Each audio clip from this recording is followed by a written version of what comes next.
男人用无线电联系到了一个诡异的来电讯号，对方在聊天中不仅说和他居住在同一个社区，还声称自己名叫弗兰克，是一名消防员。男人当然不肯相信，因为他的父亲就叫弗兰克，也是一名消防员，但父亲已经死去了30年。男人还以为是熟人在捉弄他，便警告对方不要拿自己的父亲开这种玩笑。结果这番话也让对面的人充满了疑惑。就在这时，他身边的桌子不小心被点燃，只一瞬间，男人这边的桌子上竟也诡异地出现了烧痕。这一幕实在是太匪夷所思。摸着这突然出现的痕迹，男人急忙询问对方是不是点燃了桌子，没想到听到后的弗兰克突然脸色大变，他迅速来到身后的窗边朝外望去，还以为自己被某个变态给盯上了，结果却并没有看到任何人。于是他开始警告对面的男人千万别打自己和家人的主意，否则自己一定不会放过他。男人急忙解释自己叫约翰，他的父亲是一名消防员，最喜爱棒球赛，而父亲的名字就叫弗兰克。然而这番话在弗兰克看来就是胡扯，他警告对方离自己的儿子小约翰远一些。眼看对方不相信自己，约翰表示自己的父亲会在1969年10月12日死于一场火灾中，弗兰克却说根本不可能，因为那是明天才发生的事。听到这里的约翰瞬间意识到，他真的与30年前的父亲取得了联系，于是他急忙告诉弗兰克，在明天的火灾中千万不要按照自己的直觉走。为了以防万一，约翰还说出了第二天早上的棒球赛结果。而就在他刚说完这句话，信号却突然中断。冷静过后，弗兰克也彻底懵了，他不知道自己是不是遇到了神经病。然而时间来到第二天时，弗兰克看到电视上的棒球赛结果竟然真的如对方的预测那般。就在他以为这是个巧合时，突如其来的报警器响声又仿佛印证了对方的话语。在前往救灾的路上，弗兰克的心里一直心绪不宁。等整个消防队赶到现场后，火势已经蔓延至整栋大楼，据说还有一个女孩未来得及跑出来。于是弗兰克和同事没有任何犹豫，直接冲了进去。然而因为火势太大，被烧断的楼梯突然阻断了他与同事之间的路。虽然已无路可退，但弗兰克还是坚定地继续朝楼上冲去。好在最终找到了那个奄奄一息的女孩。此时外面也架起了云梯准备接应，没想到梯子在即将抵达窗边时突然停住了，原来是齿轮匣断裂，云梯被彻底卡住。从对讲机得知消息的弗兰克只能寻找其他出路，看到左边的火势较小，而右边的则火势较大，他本能地选择了左边。然而刚走到门口，耳边就响起了约翰警告的话语，不要走那条自己认为对的路。尽管很是匪夷所思，弗兰克最终还是选择相信他。他转身朝着另一边火势较大的通道冲去，结果真的发现了一条隐蔽滑道。就这样，弗兰克带着女孩坐着滑梯顺利逃生。当两人掉进附近的河里成功获救后，爬上船的他亲眼看到了刚才所选的另一条通道已经发生了严重的爆炸。这一刻，他也终于确信约翰就是自己30年后的儿子。此时正在酒吧和好友缅怀父亲忌日的约翰突然感到了不对劲，只见他的脑海中竟莫名多了一些从未有过的记忆片段。约翰试探性地询问好友父亲是怎么死的，好友虽然有些疑惑，但还是说他是因为吸烟过度10年前死于肺癌。听到这里的约翰大为震动，他好像真的改变了历史。这天晚上，约翰回到家里翻出了曾经的报纸，果然父亲殉职的信息如今已变成了拯救少女的英雄。与此同时，他还看到桌子上竟然出现了一些信息，原来是弗兰克刚才呼叫他没有得到回应，便在桌子上刻上了留言。当两人再次接通后，弗兰克难以置信地呼喊着小队长的名字，这是他给儿子独有的称呼。而听到这里的约翰也激动了起来，没想到时隔30年，他会以这种方式重新听到爸爸这样叫自己。尽管约翰的心情很复杂，但他还是向父亲说出了自己现在的情况，那就是约翰竟然有2种记忆，一种是弗兰克在火灾中丧生的记忆，还有一种就是成功改变了父亲命运的记忆。他记得父亲活着，也记得他死了，而且似乎只有他自己有这种记忆。不管怎么样，约翰都叮嘱弗兰克千万要小心，他不想再那样失去父亲。弗兰克听后也急忙表示 You won't, John. You won't. I swear to God, no matter what. Not like that. You got it? You hear me? You hear me, Chief? I hear you. 接着弗兰克问起了约翰的年龄，是否已经结婚生子。约翰回答自己还没有结婚，不过目前有一个女朋友，刚刚闹了点矛盾。弗兰克又询问儿子现在做什么工作，有没有像他一样成为一名优秀的消防员。约翰表示自己虽然没有成为消防员，但却做了一名警察，而且这一切还要拜托同样是警察的父亲好友老黑叔。随后两人从小时候的点点滴滴聊到父亲最爱的棒球赛。作为30年后的人，约翰认真地为父亲讲述着一场场精彩的比赛，最后又认真地叮嘱父亲一定要戒烟，不然抽烟会害死他。父亲勉为其难地答应了下来，就这样一直聊至深夜，两人都不舍得挂断，生怕下一次再也联系不上对方。或许从儿子的口中明白了他的不如意，弗兰克对着他说了句 I love you, son.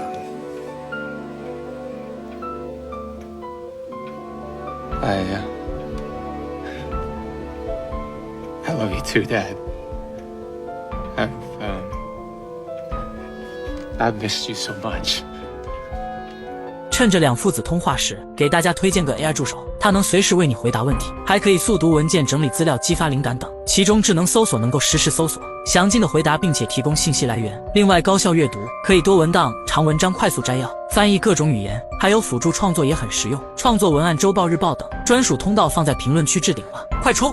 和父亲断掉连线后，约翰急忙给母亲打了个电话，但对方并没有接听。于是他留了个语音信息，表示自己有个好消息要告诉他。也是在这天晚上，死里逃生的弗兰克来到了妻子所在的医院，准备看望值夜班的他，却不曾想这将重新改写未来的一切。就在他对着妻子大胆示爱时，妻子无意中发现了同事给病人拿错了药，于是他赶紧上前阻止了悲剧的发生。而正是这个举动，将引发出一连串新的蝴蝶效应。晚上约翰睡觉时，突然他的脑海中再次多出了一些记忆片段，似乎是他小时候参加母亲葬礼的画面。醒来后的约翰赶紧给母亲打了个电话，没想到接听后对面竟变成了一家餐厅。于是约翰赶紧来到了女友工作的地方，想要搞清楚发生了什么。更让他意外的是，女友竟然根本不认识他。拥有多重记忆的约翰似乎已经分不清哪个才是真实的。他向女友道了声歉，便匆匆离开。回到警局后，老黑叔拿着一个案件卷宗找到了他。原来在最近的几十年里出现了一个连环杀人魔，而不久前他们又挖到了一具女尸骸骨，算起来这已经是第10个受害人了。听到这里的约翰再次疑惑，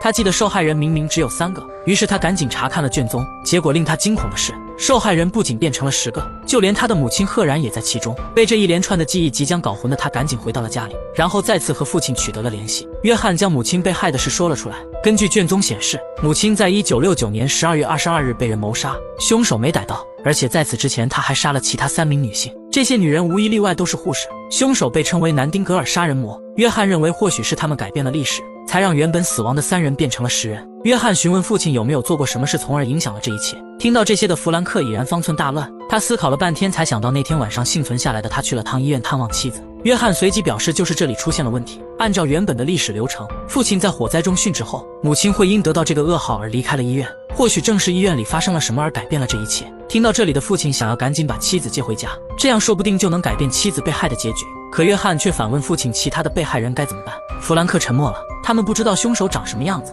就算报警也没人相信。就在2人为此焦头烂额时，约翰突然想到了一个办法。他拿出卷宗告诉父亲，虽然他们不知道凶手是谁，但完全可以隐藏在被害人的身边，从而找出凶手，到时候再报警就行。随后约翰把最早一起受害人的资料读给了父亲，而这个被害的女人名叫凯莉。于是在案发的这天，弗兰克按照线索来到了科西酒吧。按照资料来说，凯莉会在6点半抵达这里，然后7点半离开，最后8点钟死在附近的小巷子里。弗兰克只需要盯着是谁跟踪他即可。令人没想到的是，他不仅确定了凯莉是谁，还因为帅气的外表被凯莉和他的好友邀请一起喝酒。或许正是弗兰克陪着几人一直聊天，凶手迟迟找不到下手的机会，也因此改变了凯莉被杀的命运。果然，第2天当约翰再次查看卷宗时，凯莉的资料已经消失不见。看来这种方法的确可行。晚上，约翰把凯莉还活着的消息告诉了父亲，并表示他们说不定真的可以借此抓到这个连环杀人魔。而就在2人交流时，弗兰克的妻子走了过来。弗兰克急忙拉住妻子，让他和约翰打个招呼。不过他并没有说出约翰的真正身份。听到年轻母亲的声音，约翰非常激动，他委婉地说出了自己对妈妈的爱。随后小约翰和发小也走了过来，彼此打了个招呼后，约翰决定送发小一份大礼。他让发小记住一个词 Something you gotta remember for a long time. Yahoo. What's that?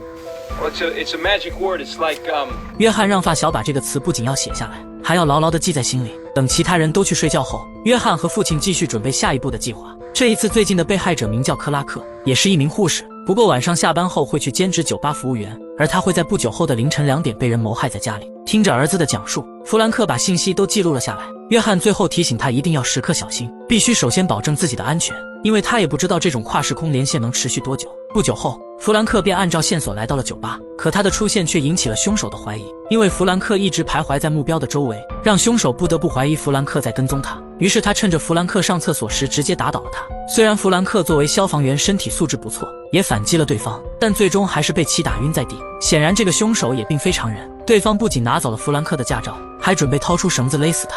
好在其他人的突然出现打断了男人，于是凶手假装弗兰克的朋友将他丢进了卫生间。等到弗兰克醒来后，他赶紧来到了克拉克的家里，结果却发现对方已经遇害。回去后，弗兰克便把这事告诉了儿子，同时表示凶手拿走了他的驾照，或许已经知道了他的家庭住址。弗兰克担心对方会上门报复，而约翰却突然询问那个钱包对方有没有拿走。弗兰克表示没有。约翰告诉父亲钱包上肯定有凶手的指纹，他需要父亲把钱包用袋子包裹好，然后藏到一个30年都不会有人动的地方。于是弗兰克思虑再三后，把它藏到了木箱里的隔板下，而约翰也成功拿到了它。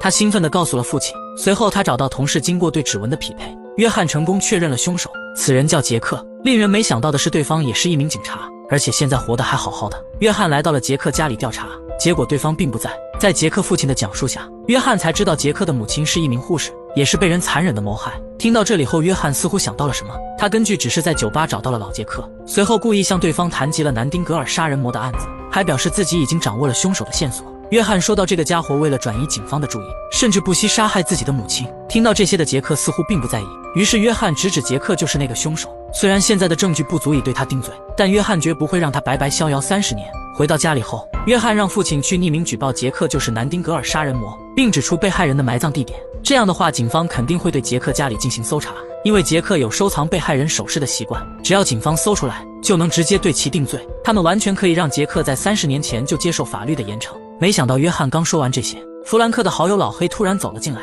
他就是带领约翰进入警察行业的领路人。此时他的到来打破了约翰和父亲的计划。原来在死者克拉克的家里，警方找到了弗兰克的驾照，显然这是凶手故意遗留在那的，目的就是嫁祸给弗兰克。弗兰克想要解释，可所有的辩解都显得比较苍白。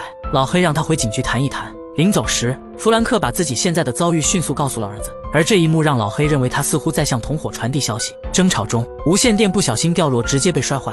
约翰就这样与父亲断掉了联系。被带到警局的弗兰克告诉好友，他用无线电意外联系到了30年后的儿子，两人正在合作抓捕这个连环杀手，而且杀手也是一名警察。面对这天方夜谭的说法，老黑当然不可能会相信，恐怕就连弗兰克自己解释完也觉得甚是荒谬。就在他不知如何是好时，隔壁突然传来了棒球比赛的声音。弗兰克想到了儿子告诉自己的比赛过程和结果，于是他把即将举行的比赛过程和结果详细描述给了老黑。可听完后的老黑依然认为这是在狡辩。过了没多久，真正的凶手杰克来到了警局，趁着老黑不在，他想要以袭警的罪名杀人灭口，幸亏其他人的到来阻止了他。等杰克暂时离开后，弗兰克意识到此时老黑不在，他必须想办法自救。作为一名消防员，弗兰克很快就想到了办法。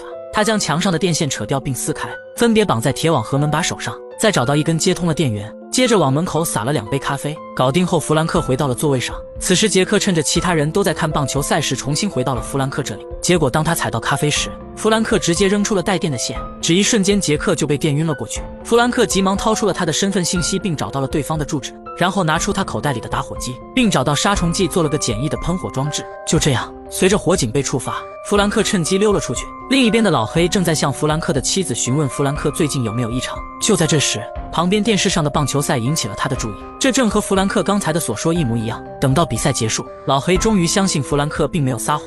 此时的弗兰克根据地址找到了杰克家里，结果找了半天也没有发现那些证据。突然一阵开门声传来，弗兰克知道对方回来了，于是赶紧藏了起来。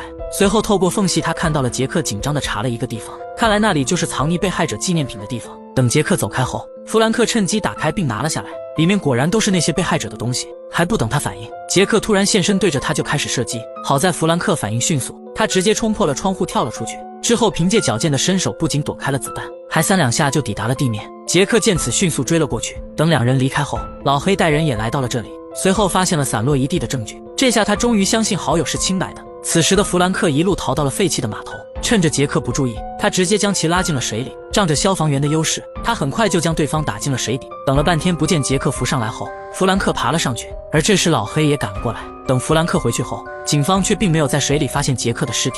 回到家的弗兰克二话不说就开始动手修复损坏的无线电，而30年后的约翰正抬头望着天上的极光。他不知道是不是因为太阳黑子的爆发才让自己意外联系上了父亲，也不知道还有没有机会再和对方通话。此时的无线电已经随着弗兰克的动手慢慢还原。等约翰回到家后，他再次听到了父亲的声音。弗兰克告诉他自己解决了凶手，可约翰却感觉不太对劲。如果凶手死了，为何一家人的合照上依然没有母亲的身影，而且自己也没有母亲活着的记忆？就在他疑惑之时，突然老年杰克冲了过来，将他一拳击倒在地。与此同时，弗兰克这边也被年轻的杰克袭击，双方一瞬间分别被年轻和年老的杰克偷袭，而且年轻杰克还将打晕的弗兰克绑了起来。随后他准备谋害弗兰克的妻子。惊叫声吸引了小约翰的到来。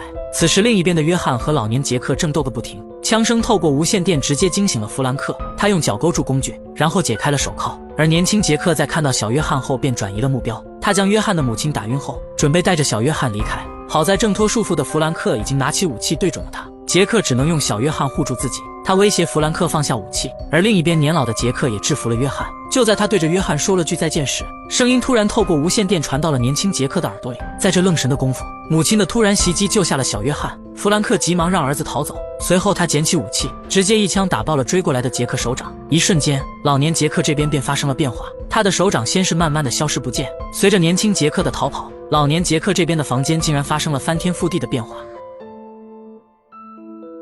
还不等他反应，一支枪管突然探了出来。